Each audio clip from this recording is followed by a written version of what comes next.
Many people are very upset. As you all know, there's an electoral college the U.S. uses to elect its next president.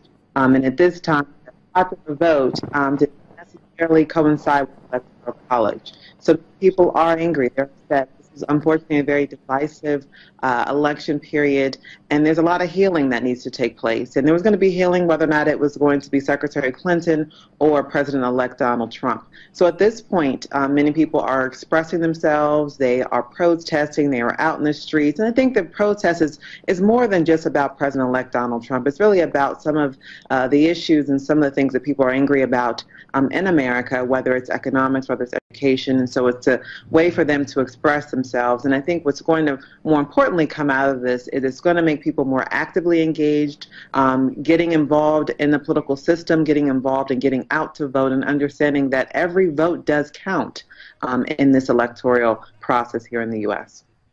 Before we get to the healing process, for many, this is unprecedented when it comes to United States elections. Perhaps tell us about the demographics of these protesters. If you look at it, it's dotted around Atlanta, Georgia, a very stronghold of the Republican, and that was also one of the states that Trump was victorious. But from Georgia to Texas to Boston to Denver, Colorado, and even to Seattle, we are getting to see these protesters. Bring us up to speed on how this is affecting some of these people in these districts and states.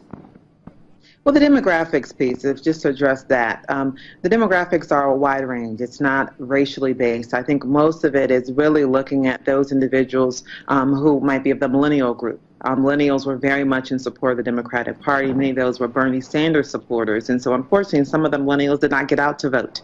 They did not support Secretary Clinton. And now many of them are those protesters. Obviously, there's many in the African-American community. There are many even in the white community.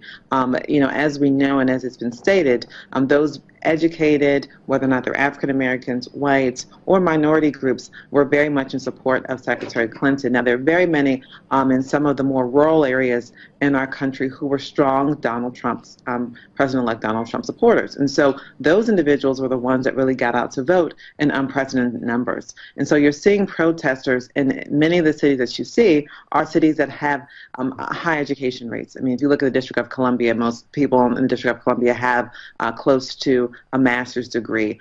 You look at states like Massachusetts, the Boston area. It's a very heavily educated area. That's where Harvard University resides. You look at Austin, Texas. That's also an area where people either come to this country with education or attain education while here. You look at Atlanta, Georgia area. That's a heavy African-American population in that area, but a lot of African-Americans with degrees, with bachelor's degrees, with master's degrees. And so those are the individuals who I think did not expect this to happen. I think many people were taking this election for granted, and so now people are out protesting. But what it's really going to do is going to tell people that they have to get involved and they have to be active. Now, this is unprecedented, as you said, but I think that this is something that is forcing America to change as far as its democratic process. We've been a democracy for many years, and so democracy definitely means that people have a right and have the ability to speak out on what they don't agree with. Maria, when you talk about change and talking about the healing process, perhaps let's talk more about the democratic process or style in the United States. Do you think this has put a question mark on the collegiate system in the U.S. elections?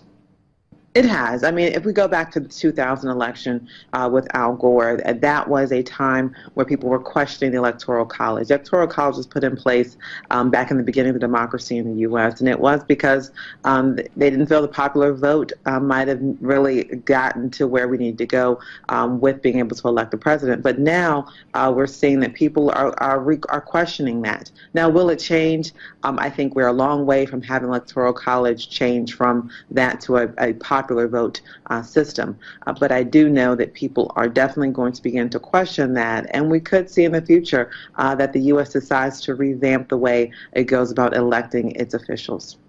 Now some arrests have been made, and do you see an end in the, coming hours to these protests?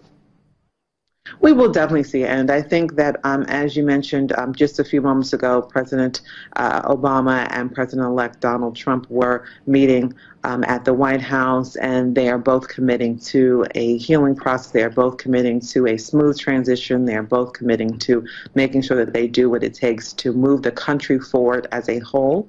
And so has Secretary Clinton. She's also made a commitment to supporting President-elect Trump. So I believe that we are definitely going to see in the coming days that the protests will end. I think people were just very hurt, very disappointed, and it was very unexpected for many Americans.